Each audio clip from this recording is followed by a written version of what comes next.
day mga kabekis. Dito tayo ulit. Becky Works. Medyo sinisipon ako dahil marami tayong ginawa motor ng mga nakaraan, puro dayo. Iba maputik, alikabok. Medyo naano ko ng sinus. Pero well, may pa-vlog ako ngayon. So shoutout kay Papa Joseph. Na Joseph ng ulit. Gilye.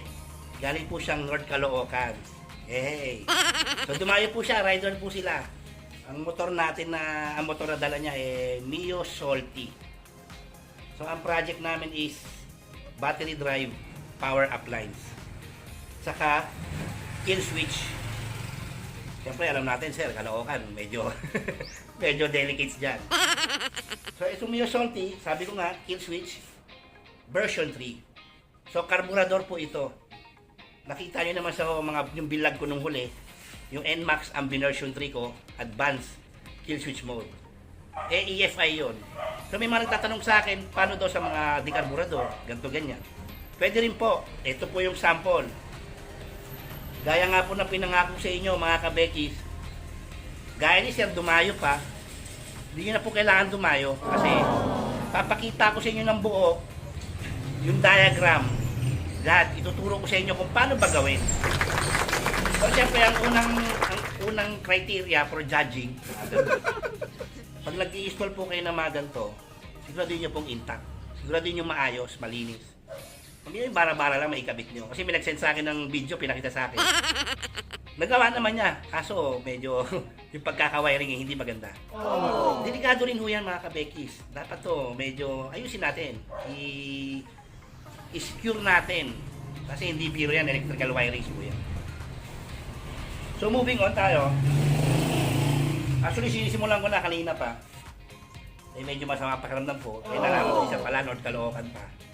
Bilag ko na rin kasi may mga nagtatanong sa akin regarding sa carb type. So ito mga kabekis, lahat po ng carb type pare-parehas po yan. May CDI, may ignition coil. So yung ipapakita ko po sa inyong version 3 na advanced kill switch pang mga carb type. Pare-parehas po. Yun nga ibig sabihin ko, universal. Yung ipapakita kong ganito, kung nga ito salty, pwede po sa sporty, pwede sa soul, pwede sa Raider, pwede sa Sniper 135, pwede sa Badja, pwede sa TMX. Lahat po yan. Ito na po yun. Gumawa na po ako ng isang universal diagram para hindi na ko kayo magtanong pa isa-isa. So, ito yung example ko. So, ito salty. Tingnan nyo kung gaano kalinis yung gagawin natin. Yan. Moric. CDI. Dalawang klase po ang kill switch na pwede gawin dito. O, actually, tatlo eh. Pwede yung patay mo yung buong power na ignition line as in patay lahat ng power. Pero wag mo yun ang gagawin nyo. Lalo na kung gagamit kayo ng switch na mahinang klase. Ma-worn out lang po yun. Masisira lang po, kabekis. So, yung nagtanong po sa akin, medyo kinokontra niya ako sa comment niya. Kung siya daw gagawin daw niya, yung battery daw mismo papatayin niya. Yung live wire. Kaya sabi ko sa kanya, gawin mo yun. Gawin mo yun. Ngayon, ako matagal na ako eh. Tapos ikaw, sisitahin mo, baguhan ka lang. Kaya sabi ko, sige, gawin mo yun, kabekis. Pero hindi ko ina-advise sa iyo kasi hindi mo live power, papatayin mo. Lahat ng power ng buong motor mo dadaan sa isang switch na maliit. Kaya sabi ko sa kanya, pwede yun. Pwede yun, sir. Lagay mo breaker. Breaker ng aircon, yun ilagay mo para sigurado matibay. Ilagay mo sa compartment, gano'n kalaking breaker. Okay? Huwag gano'n. Huwag mong line. Hindi magandang pinapatay ang buong ninyo. Nangyayari lang po yun sa mga malalaking truck. Yan, mga hawo trucks. May power breaker po sa likod yun para mamatay lahat yung power. So hindi pwede sa motor yung kabekis. So like ko sinasabi, ang pinakamagandang pinapatay sa kill switch sa motor, dalawa. Ignition coil pag sa EFI. Pwede rin siya sa ignition coil pag carb, i-ground mo lang naman yun eh. Pero ito ang papatay ko ngayon is yung CDI. O may magko-comment na naman dyan. Bakit hindi na lang alis yung CDI? Dalhin ko sa trabaho, itago. May nag-comment sa akin eh. Siya daw, alisin na lang daw niya yung CDI. Dadalhin niya sa bulsa. Pwede rin po yung kung masipag ka magbaktas ng kahay. Yung iba naman, nililipat na yung CDI dito sa compartment eh. Pwede po yun. Bit-bit mo CDI. Ano yun? Kung mabagsak, mabasa, mawala. tapos nandun ka sa liblib na lugar, kakay. Buti ko nandun ka sa lugar ng mga Amazona. Pwede yun, masaya dun. Pero ito, killfish na lang, kabekis. Yan. Kita nyo, may flasher relay. May relay ako, negative relay. So, ang mangyayari po rito, pinatay ko yung CDI. Example, hindi pa naman tapos eh. O, paandarin ko na. Hindi pa ito tapos mga kabekis. Umanda. Pinindot ko yung switch. Patay. Paandarin ko. Hindi siya andar kabekis kasi patay yung CDI. May control ko ng buong ano yun para mag-supply sa lahat. Ignition coil sa lahat. Okay, buksan ko ulit. So, hindi pa ito tapos. Dapat yun, pag namatay, bubusi na siya. Pit, pit, pit, pit, pit. Saka mag-i-start. Hindi pa tapos. So, ito yung first one. Flasher relay extra. Negative relay switching. Yan. Tapos, ang switch na ginamit ko mga kabeki, siyempre yung pangmalakasan. Ito. Tingnan nyo yung pinuesto ko. Sakto yan kabeki. Sakto yan. So, may magtatanong po sa akin pag sa Raider 150 naman po, halo switch naman po yan eh. Kahit isiksik nyo na po sa likod ng battery. Sa mga Raider na nagtatanong carb type po, ganun po gawin nyo. Ganito, same procedure. Tapusin nyo lang po yung video. Ito, ginagawa ko na. Ilalabas ko po yung diagram. Kaso, pasensya nyo na po, sulat kamay ako eh. So, ito, patapos na ako, flasher relay, tatakbo na lang ako sa harap. Ililinya ko, dito lang sa lahat. Papasin nyo kabekis, dito na lang lahat sa likod lahat. Safety naman yan dyan eh, nakapatong sa taas, di mababasa. Pero siyempre, wag mo tayo pilosopo, wag mo kayo dadaan sa malalim na lugar eh, talagang masisira yan. Binaon nyo eh. Hindi naman ho jet ski itong mga to, hindi ho ito pang baha. Okay. So mga kabekis, tapos ko na yung likod, yung kabuuan ng advanced version 3 kill switch natin para sa mga carb type na motor. Yan. Maayos na. Silyado, covered. Ito yung isang linya na to mga kabekis, tatakbo to sa likod, sa harap.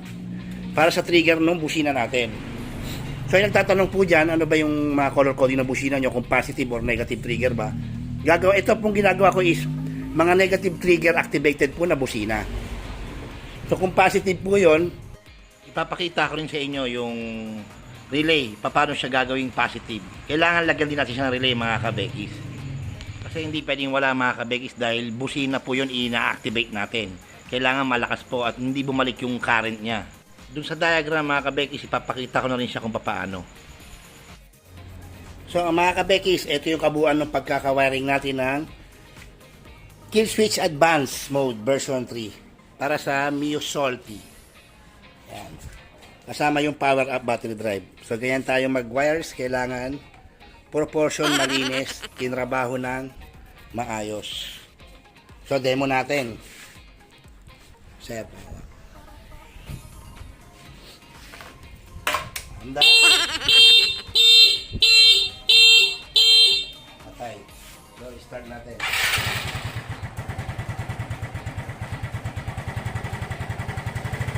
Umaandar siya mga kabekis.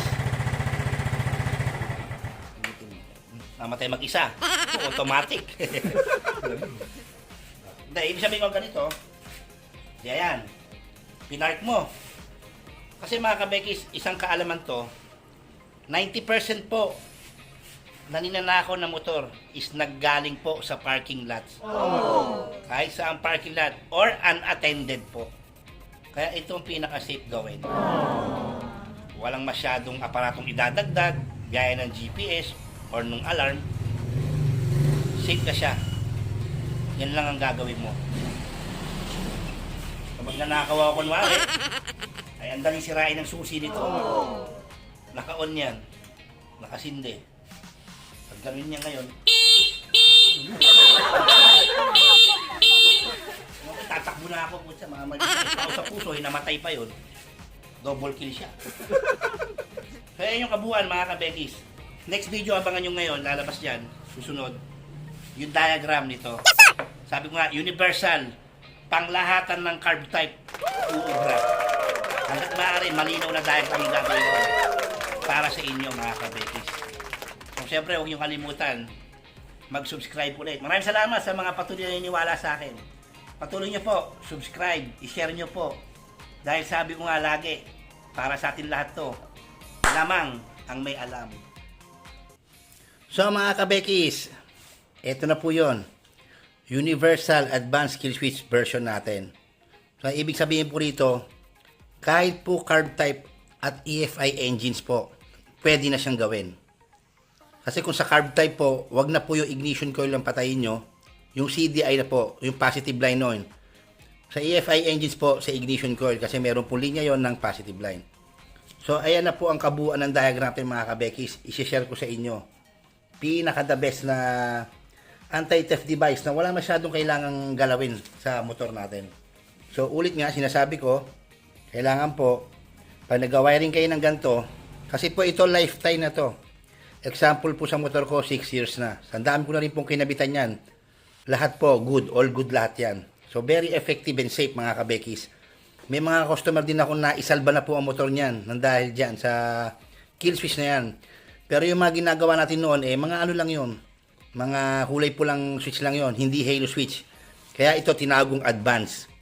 Kasi bumubusina, putol-putol, nag-hazard na siya. Ito po ang CDI natin mga kabekis. Meron po 5 wire, meron din 4 na wire. So pwede yan mga kabekis ha, ililinawin ko lang. SkyDrive nagtatanong, TMX, lahat po ng motor natin na carb type, basta may CDI po lahat yan, pwede yan mga kabekis. So yan na yon. CDI, hanapin nyo po yung positive line. Minsan yung iba black, minsan yung iba po brown. Malalaman nyo po yung positive line no, mga kabekis, i-on nyo lang yung susi. Tapos testerin nyo yung mga wire. Sugatan nyo, testerin nyo. Pag nagbato siya ng 12 volts positive, yun na po yun mga kabekis. Patay ang makina ha. On lang ang susi, ignition on lang. So puputulin nyo yung kabekis yung linya na yun. So ito yung halo switch natin. May C yan, common, normally open, normally closed, positive and negative. 5 wire po ang halo switch. So yung common natin kabekis, dito ka sa paputol, yung galing ignition key, tapos papuntang CDI. Pag-cut mo, dito po, galing sa harness, sa ignition key. Sa C po yun papasok. Yung kaputol po, automatic diretso na po yan sa normally closed, mga kabekis, no? So para pag pinindot na siya, mamatay yung power ng CDI, lilipat ngayon siya sa normally open. Doon naman siya tatakbo po sa flasher relay. Naglagay po ako ng diode kabekis, no? 3 amp diode po yan. 3 amp, IN5408, MIC. Yung normally open po mga kabekis at yung positive ng halo switch, pinagsama ko na. Para mag-i-indicator yung light niya. Yung negative po nun, hanapan nyo na lang ng negative line or body ground. Para pag pindot po, naka-engage, inon yung susi, ilaw din po yung halo switch. Yun po yung sign na naka-engage po yung halo switch natin, yung kill switch. So nakaharap po dito, yung diode natin, papasok po siya rito para hindi siya makabalik. So one way po siya, papasok lang. Papunta po sa flasher relay na extra natin mga kabekis. May letter B po yon, may letter L. Sa B po siya papasok mga kabekis. Then yung lalabas po dyan kabekis, pupunta po yan dito sa linya ng, sa likod po nakita nyo yung sa video ko kanina, sa likod. Meron na pong mga wirings doon ng left and right signal light po. Iba-iba po ang color code, sabi ko nga sa Yamaha. Green, dark green sa dark gray, dark brown sa Suzuki, sa mga Raider, orange yata, saka light blue, sky blue, Honda, parang ganun sila. So yung lalabas po dyan sa flash relay mga kabekis, pupunta po dyan tag-isa. With diode po yan. Yan diode po na yan. Kahit yung maliit lang po, yung 1 ampere na blocking diode po. IN4007 mga kabekis, pwede na yun. O basta kahit ano, basta blocking diode po. Tag-isa po yung left at saka yung right. Nakaharap siya doon sa wire mismo. Pagsasamahin nyo. Tapos may isa pang linya lumabas ulit dito sa L mga kabekis. So dalawa yung pinuntahan niya. Yung isa po, dito po sa negative trigger natin na SPDT relay na electronic type. Sa C2 po. So siya ang positive po, kaya yung diode po niyan, sa C2 mga kabekis. So ang diode po niya mga kabekis dito nakaturo. Papunta sa positive. Palagi po pag magda-diode tayo mga kabekis, kung nasaan ang positive, nandun po nakatutok yung gray. So yung songli natin, yung common niyan at saka yung C1, pagsamahin nyo, ilagay nyo po sa negative ground. or negative line or body ground. Normally close mga kabekis, wala na pong silbi yan. Leave it na lang. Doon po tayo sa normally open para po dahil pumasok yung power dito, magpapatay sindi siya sa flasher relay, lipat-lipat yung contact point nito. Pupunta po yan dito sa busina. So itong ginagawa natin mga kabekis is negative trigger po yung busina. Yung stock horn po niyan, meron na po yung positive line na nakarekta po yung sa ignition, wala na kayong gagalawin doon. Dito tayo sa, magtatap po tayo, ito yung horn button eh. Pag negative trigger po, negative ang pumasok yan, lalabas po dyan, negative din. Stock wiring po yan, magtatap lang po tayo doon mga kabekis. Okay? Negative trigger po yan mga kabekis ha, malinaw po. Ngayon, ang tanong, paano kung positive trigger mga kabekis yung busina natin? Ito po mangyayari. So, same concept yan mga kabekis ha, kung positive trigger. Wala hong babaguhin, maliban po sa relay. Pwede pong walang relay, pero mas ina-advise ko po mag-relay kayo. Kasi po, busina po yung pinapa-activate natin. Ito, stock po to, no? Pwede rin po yan kung dual horn. Basta hanapin lang yung trigger. Pwede yung snail yan, pwedeng Corsa, or pwedeng Pia, or pwedeng stock. That's why kailangan natin mag-relay mga kabekis.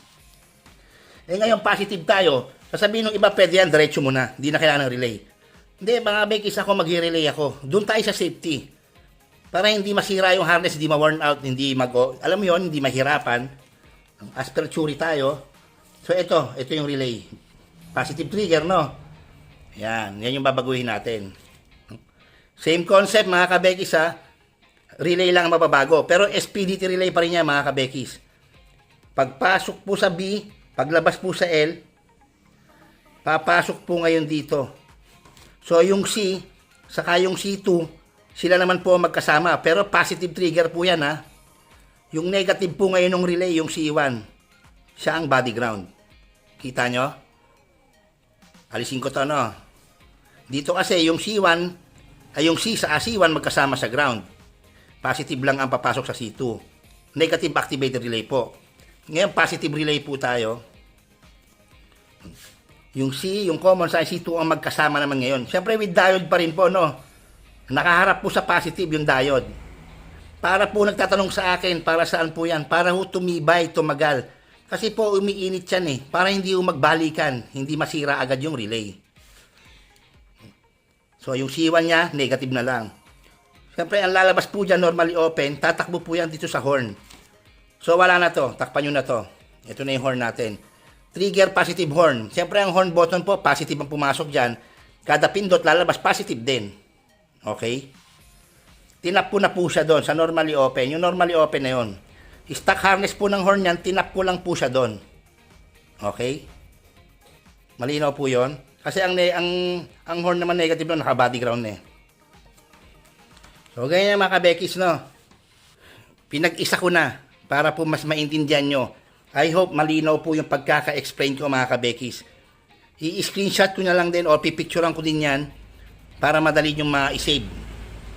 Kasi yung iba po nanghihingi pa sa akin ng diagram. Minsan po hindi ko maharap kasi po ang dami kong ginagawa. So yan ang negative activated natin na relay with negative trigger na busina. So pag positive trigger po ang busina, ito po ang positive relay natin na gagawin. So salamat mga kabekis. Kung tingin nyo maganda itong tinuturo ko sa inyong tutorial, ay sabi ko nga sa inyo, abangan nyo mga kabekis, marami kong ilalabas na tutorial na sariling build ko. Ang isusunod ko na diagram mga kabekis, yung GPS. Pang sariling akin. Yung GPS ko kabekis na Beckyworks version, pinagsama ko sila sa advanced kill switch. Ang nangyari po GPS plus kill switch. As one, pinagsama ko na, pinag-combine ko na mga kabekis. Pwede siyang automated, pwede siyang manual mode. So salamat kabekis, share nyo to, subscribe nyo. Pati yung suporta nyo, malaking tulong sa akin, kaya nagpapatuloy ako. Kahit pagod na ako tuloy-tuloy kong sinishare itong mga kaalaman ko sa inyo mga kabekis. Sabi ko kasi, ngayon ang purpose ko talaga, dati may nagdadamot ako, pero ngayon talaga, gusto ko lahat tayo may alam mga kabekis. So good day and God bless.